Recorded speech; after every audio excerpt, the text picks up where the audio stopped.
What up, dude? And welcome to the Die Hard Den. It's your man Curt Steele and your boy Seany J. How you doing, Curtis, and all you Lion fans out there? All right, check it out. Welcome to the latest edition of the Die Hard Den podcast. We're gonna cover the draft today, talk about some things, but first and foremost, let's get into it. Seany J, CJ Anderson, running back from the Rams, balled out last season for the half a year. Pretty much 4 games, over 480 yards rushing at the end of the season. When Brown went down, the guy we were trying to get, but we ended up getting the other running back from the Rams, CJ Anderson. Holla at your boy. Tell me what you think. I love the move. C.J. Anderson was a guy I wanted for a while. I was hoping the Lions get maybe last year during free agency. He's not exceptionally tall, only 5'8", but he's 225 pounds and runs with power and authority. I like that. You know, you may have seen in my posts that I love the big running backs, 225-pound running backs with speed and power. And C.J. Anderson has both of those. But since he's so short, he needs to keep himself in good condition. He has to watch his weight. Can't, let himself blow up. It's his condition. I hope he comes to the camp in excellent condition. I don't think Quinn and Patricia would have signed him if they didn't like what they saw, if they didn't work him out. So I'm expecting he coming in and really help take some of the load off of Kerryon Johnson. I still like Dr. Zach Zenner, but he'll get his carries. But, just Kerryon and Zenner wouldn't have been enough. They need a third guy. And I guess the real issue is how will this affect Theo Riddick? Does he have a future in Detroit or not? What's the plan with Theo? Will they try to trade him? Will they just outright cut him? Or will they keep him around? So what do you think about that, Curtis? I think that they're going to keep him around just for the passing game. I think that he offers something that the rest of the backs really don't. However, Kerryon had a perfect catch percentage for the season. He caught every pass that Stafford threw him out of the backfield last year. But he's not as dangerous in the pass game as Theo Riddick is. He wreaks havoc. He is still a matchup problem for linebackers in the league. It's still hard for those linebackers to match up one-on-one with him in the open space. So I think they're going to keep him around, if not just for the end of his. I think this is his last year of his contract. So I think that he has one more good year in him in Detroit. Looking at the signing of CJ Anderson, I really like the move as well. It gives us a nice power back. I follow him, start following him on Twitter and Instagram. He's vowed to come in a lot better shape. He put some highlights on his Twitter of him at the Rams. And he says he's going to come in a lot in better shape than he did when he came into the Rams last year. I mean, he really balled out. He came off the couch and really had a productive end of the season last year. So I look forward to him. If he can give us that same production for the full season to help spell Kerryon, that's a good 1-2 punch we got coming. You got a good, nice a power back plus a every down back in Kerryon, where he can definitely, he's a 3-down back. He can push the line. Actually, Kerryon is not bad down at the goal line either. That game against Dallas, where he really overpowered the safety and the linebacker, was very showed his strength and power when he runs. So I really like the move. I think they're probably going to sign a couple of undrafted free agents or draft a guy later in the draft, maybe 4th round, 5th round. I don't see them drafting a guy in the 3rd round, but I do like the move. It gives us a veteran presence in the locker room as well. He's been in the league quite some time. He's 28, so he brings that veteran presence to the locker room and the running back room. So Zach Zenner, he's been around for a little while, but he's still not as polished a veteran as C.J. Anderson is. He has some good seasons, and he was on Detroit's radar. He was in Detroit last offseason for a workout. He didn't get signed. Something happened where they didn't sign him, but I think it was more of a LeGarrette Blount. Once he signed, I don't think it was he kind of like he pretty much pushed CJ out of the area when he signed. But I think it's going to give the Lions a better back, a better, bigger back who's more shifty.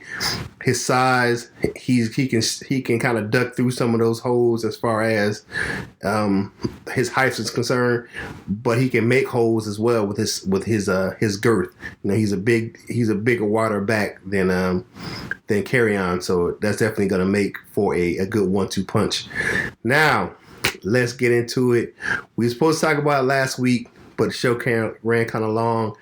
But NFL drafts coming up. Some of the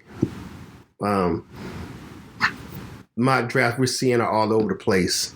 So, your dream first round pick, if he's available, who would you pick and why? There's a lot of guys out there I hope, first of all, let me just say, I hope the Lions don't trade down because I won't stay at 8. I believe in quality over quantity. Mm-hmm. And quality, you know, I'd rather have one great pick than several mediocre picks. And with that said, I love what we did with the defense. I love the fact that we signed Romeo Okwara and we signed Trey Flowers, the number 3 on the market. We got a pair of bookends, but I still want one more defender. It can be an edge rusher or a linebacker, but to answer your question, my dream, I'm torn between two gentlemen. I'm torn between Michigan's Rashawn Gary and Mississippi State's Montez Sweat. I'll tell you why. Now, okay, I'm a big U of M fan. I love the Wolverines. And Gary was number 1 prospect coming out the nation when he signed with Michigan. They're the first in Big Ten history. I was kind of surprised at that. I didn't think Ohio State or even Michigan would have got somebody number 1. But anyway, Gary, he didn't put up the numbers I and a lot of Michigan fans expect him to put up. We expect him to put up some dominant numbers. He only had 9.5 career sacks, but he made some big plays. Both Harbaugh and Don Brown, his production, say he was very productive. The numbers may not be big, but the production was there. Gary often faced double and triple teams, and I don't know who you are. No one's going to be a double, triple team consistently.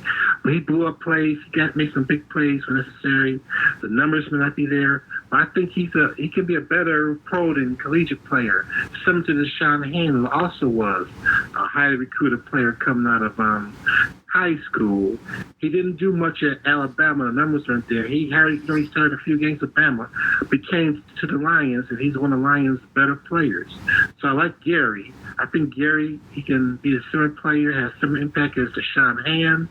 As you know, Matt Patricia, he loves guys with versatility. He can play more than one position. Gary's interchangeable. He's athletic between defensive and defensive tackle.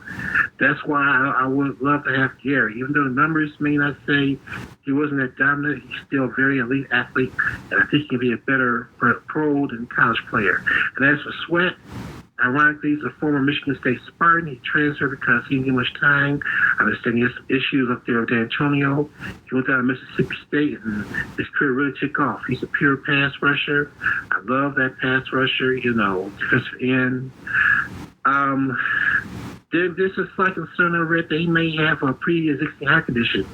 But if he's clear, I would love to have that. I would love to have him. So whoever is available between those two, I'll take. If both are available at the same time, number 8, the Lions are thinking, that's going to be a tough one. But I'll be happy with either one of those guys.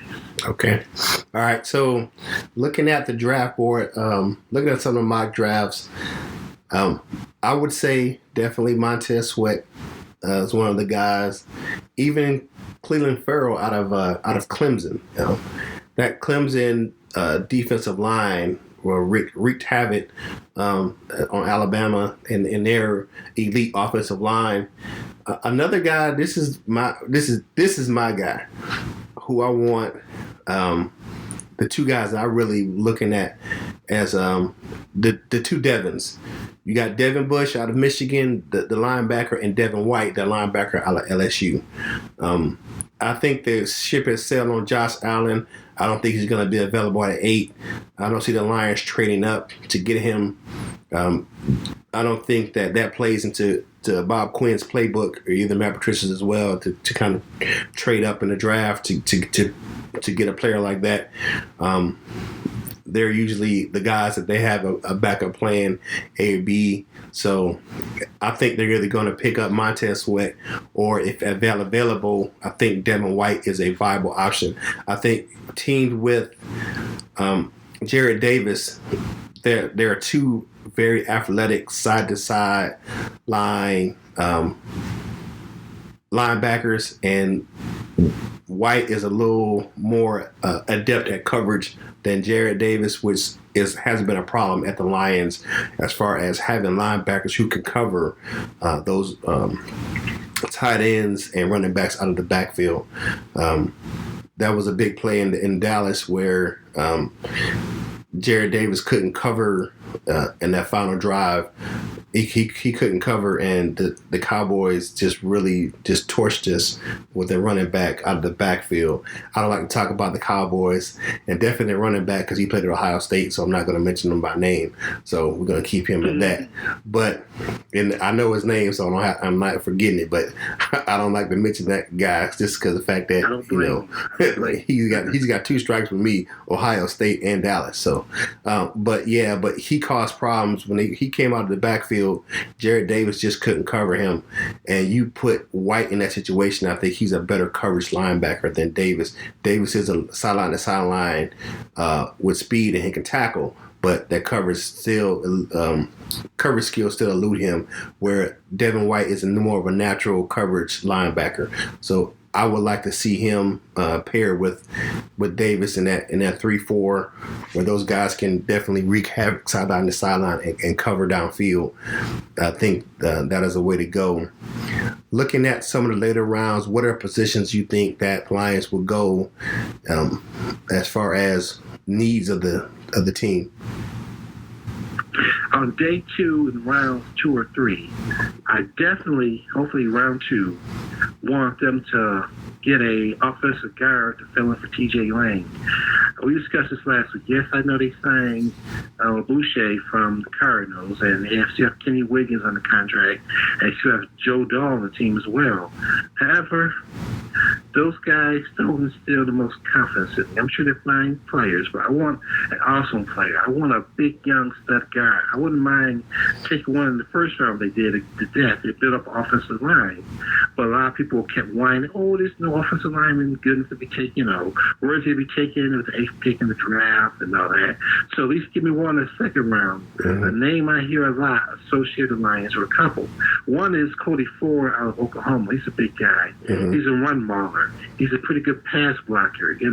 That's perfect for Stafford and his offense, because, like I said, I'm tired of seeing Stafford on his back. He's our franchise. We got to learn how to protect our franchise quarterback much better. Mm-hmm. I never want to see Stafford take 10 quarterback sacks in a game again as he did against the Vikings. So I want our offensive line to protect the franchise as well as open up holes for the running game. And Cody Ford, if he's there too, I would love that. That'd be a perfect pick. Another guy I hear associated the Lions number 2 guard is the guy from Boston College. Okay. Chris Lindstrom, I think his name is, if I'm mistaken. The guy from Boston College. He's a little smaller. If you're a small guy, 200 pounds small, but he's pretty good. So I wouldn't mind have him. But as I told you before, I love Wisconsin offensive linemen, and I wouldn't really take one of those 2 guards, Bo Boswell or Mike. What's his name? The big guy from Wisconsin's teammate, one of those 2 guards. Mm-hmm. Mike Dieter, I'm sorry. I would love to have one of those 2 guards in the second round. Definitely want a guard. And the third round, since we addressed the running back position by the signing of C.J. Anderson, we can wait. If we want to take a running back at all, we can wait till day 3, take one rounds 4 to 7. Right. And at that position, we can address what Bob Quinn and Patricia want. Maybe the tight end position. We can look at getting a tight end there if they feel they need one. If they draft a tight end, they still feel they need a tight end after signing Jesse James and the guy from Buffalo. What's his name again? Logan Thomas. Logan exactly. Thomas. Yeah. And they still feel they need a tight end. That's a clear message they're sending to Mike Roberts, who I had high hopes from. The guy from Toledo who caught 15 touchdowns his senior year. Right. That's a clear message. They're not happy with his production. Right. As well as they weren't happy with the production from all the tight ends last year. That's why they let Luke Wilson and Levine Toilolo go. Even though I like Levine, he was big. He came out the end last season. I wish he would brought him back. Right. But it looks like they're not going to do that. Right. Well, we still have. That's what I want on day 2. Yeah. The guard definitely, and the tight end. Guard and tight end. Yeah, I'm looking at more of a. Even though we still have some, we still have a lot of young players in our secondary. I think that maybe that day 3, looking at. I'm definitely looking at offensive line day 2. I agree with you. Offensive guard to fill in, even though you said we have, like you said, we have Joe Dahl and Kenny Wiggins and Andrew Donald, and we still in that possibility of Cosby moving inside to from tackle to guard instead of just playing that swing tackle role. But you know that. Patricia and Quinn like those guys with versatility, so you know they're gonna try to pull those guys in that play multiple roles on the offensive line. You want guys who can play all those roles, or at least 2 of those roles on the offensive line, to be versatile. Like Graham Glasgow, he can play center, he can play guard. He probably can throw him out wide if need. But I think that they're going to go offensive line day 2, definitely with the second round. I think they're going to go corner, maybe in the 3rd round. You still look at the offensive side of the ball. Do we have any definitive starters as far as wide receiver besides Galladay and Jones? They may go receiver. There's, they're adept at finding. Bob Quinn is adept at finding those mid-round gems like Galladay in the draft. So you might find the next one of those guys in the 3rd round. I think the rest of this draft really is going to be position of need and depth. Once you get past day 2 in the 2nd or 3rd round, you may look at maybe some linebackers, maybe some like I said, some wide receivers or some young guys in the secondary to kind of help fill in some gaps as far as the depth is concerned. I say anything past that 4th or 5th round is going to be a stretch for those individuals to kind of make the squad anyway. But you don't know, everybody we sign in free agency may not make the squad as well. So, and then you have the late free agency push is going to be after everybody's in camp, after cuts. You already know that some of those individuals are going to be some cut casualties, and it's going to open up some spots on the roster for some of those veterans. So, but looking at that draft, I see this day 2 with the 2nd and 3rd round definitely being offensive lineman and maybe a secondary player or wide receiver. We definitely need that depth. That hurt us at the end of the season last year when we lost to Golden Tate and then Jones went down. Matthew Stafford didn't have the talent around him to kind of, to really finish the season strong. He just didn't have, because they could double Kenny Galladay and you really didn't have an individual he could really throw the ball to that could go up and grab those balls like Galladay could. You got TJ Jones, and then you brought in, what's the other guy? Adam? Was it Adam? What's the other receiver? Was it Adam Jones? No, not Adam Jones. And they were 2 free agents. They brought in Tammy Lewis and Amendola. Yeah, Amendola. I'm talking about the end of last year. It was kind of a... Oh, Andy Jones. Andy Jones. So it was kind of hard to kind of, for him to fill it. So you're looking at the wide receiver depth. I think we definitely need to, is it a because I really think that the Tommy Lee Lewis signing was more of his return skill and special teams ability. Can he play slot receiver? Yes. Is he a bona fide starter slot receiver? I don't think so. Amendola, he's aging. I think he's more of a locker room presence guy. Like I said before, he's a veteran. He knows how to talk up that type of Patricia Patriot way type of deal and help players adjust to that in their second year and under Patricia. But I think one thing is I think Patricia's going to try to come to his own as a coach. I think a lot of this talk with the Patriot way, I think he's trying to build his own culture at the Lions. I think that stuff at the beginning of the year last year with the running and stuff, I think they kind of really got to him. He's a player's coach. And I think he's going to change that. He's changing the culture around in Detroit where he wants to make them winners, but he's not gonna do it Belichick's way. He's gonna do it his own way because he's a very smart individual. We all know that he's an aeronautical engineer by trade as far as he went to school for, but he's a football coach and he knows how to get players around him that want to play for him. You know, you got one of the biggest defensive player in free agency signed with the Lions because he wanted to play for Patricia again. So, Matty P has his own reputation as a coach. What do you think of the signing of Darrell Bevell as the offensive coordinator? It's a good one. I like it too. Bevell, when he goes to Vikings and Seattle, he was known for having strong running games. Patricia does definitely want a strong running game. That's why I think he's going to go at least get offensive lineman. And by round 2 or 3 at the latest, no later than 3, hopefully by 2. If 1's too high, 3's too late, 2 is perfect. And he's trying to strengthen the running game because he wants to take pressure on Matthew Stafford. Once again, Stafford's been an Iron Man since his 3rd year in the league, but we don't want to see him keep getting pounded, taking 10 sacks a game. I want to see him upright. I want to see him have a long career. I definitely want to see Stafford be our Tom Brady or Drew Brees or Brett Favre type player who's a lifetime Lions. He already set some records, but I want to see him become a Hall of Fame where they win a ring or 2.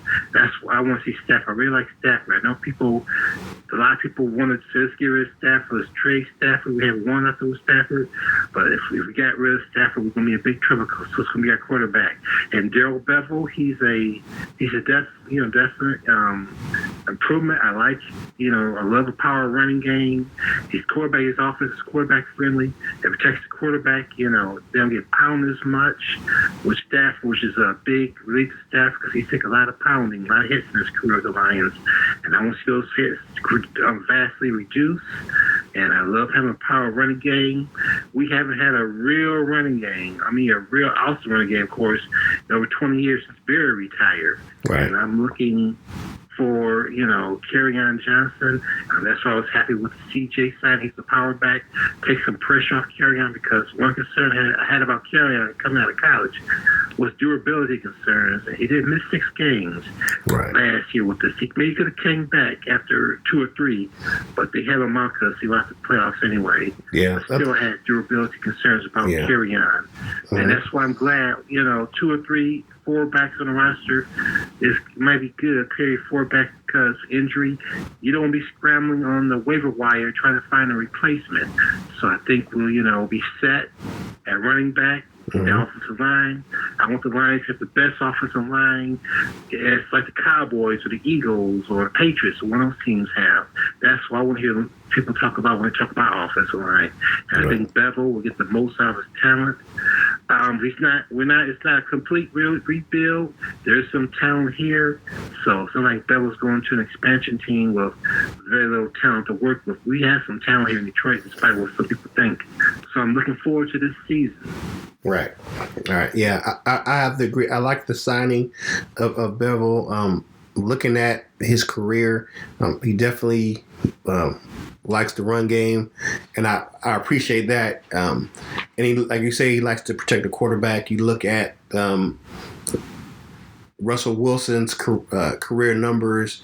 He did not get sacked a lot under Bevel. Once Bevel left and the offensive line play kind of changed and went down, he took a lot of sacks in Seattle for a couple years, where now it's getting better, where he had a better offensive line and a better scheme last season. But Bevel definitely takes care of the quarterback, and he definitely focuses on the run. I would like the more balanced attack that we're going to have coming into the season. But it's one of those things where you look at, we want to get rid of the stigma of just Stafford's going to throw the ball and we're going to win us the game in the fourth quarter. We want to get rid of that. I know he's the cardiac cats. I love that they were winning, but you don't want to have to win every game like that. It's not a sustainable strategy for an NFL team to have to come back every week and win in the fourth quarter. So I'm glad we moving along from that aspect and to a more balanced attack with Patricia and Bevel. Looking at the team as a whole, I think there's going to be a big culture change this year, where you're going to see players and the coaching staff really buying into what Patricia is bringing to the table, and having to get his own offensive coordinator. I think that's a big step in the right direction. I think he really kept Jim Bob on to kind of have a seamless transition where everything wasn't a total rebuild and rebrand for the coaching staff, where you had some continuity on the offense with Jim Bob. You already knew he was going to bring his own defense in, and they really showed up at the end of the season last year. That second half of the season, after we got Snacks, it was a total change over as far as the defensive side of the ball. So look forward to that defensive side of the ball being better, even more with Flowers and some of the other guys we adding to that defense back in the secondary. So to kind of wrap up this week, looking at the C.J. Anderson thing one more time, what grade would you give the Lions on that free agent signing? I give him an A, definitely. He feels a need. Mm-hmm. He's the type of big power back we want. He's still relatively young at 28. Mm-hmm. Not that much mileage on him. It's not like they went outside another 34, 35-year-old veteran like Garrett Blunt or even Adrian Peterson or Gore, former longtime 49er and Miami Dolphin player, and the Colts player, you know what I'm talking about. Anyway, we got a young back. Like I said, the Lions have a history of signing former All-Pros who are past their prime, way past their prime when they're 10th or 11th season. They have very little to offer. I want to get a guy who's still young, in his prime, and still can play. Okay. Yeah. I love the signing. Yeah, I think that's a good back. I don't think he has a lot of tread wear on his tread, because even when he was his best years in Denver, he shared the backfield. So he was always in a running back by committee type of situation. So I don't think he has a lot of wear on his tread. So I think he's going to be a good as far addition to the team. He can help spell carry on and do some big things in the offense with the new running system. All right, so one thing I want to do is to end of the show. I want to wish everyone that has someone affected by or a loved one a happy World Autism Day. My son Curtis III, he has autism. And I celebrate. If you look I put on many social media platforms. I'm wearing my Detroit Lions autism awareness shirt right now. I have a few of them, but I represent for my team and I represent for my son. But happy World Autism Day for everyone out there who has been affected by autism. Either they have autism or they know someone, they love someone, or they know someone who's affected by autism, and enjoy your day. It's World Autism Month, so don't be afraid to light it up blue. My blue light bulb will be outside of my house for autism awareness for this whole month. And be aware, autism awareness is about learning about it, because just because someone's different doesn't mean they're less. So happy World Autism Day, everyone out there. Thank you for listening. And as always, until next time, it's your man, Curt Steele, and your boy, Seany J, and we out. Take it easy, and we'll catch you next time on the Die Hard Den podcast. Yes. God bless everyone. Till next time.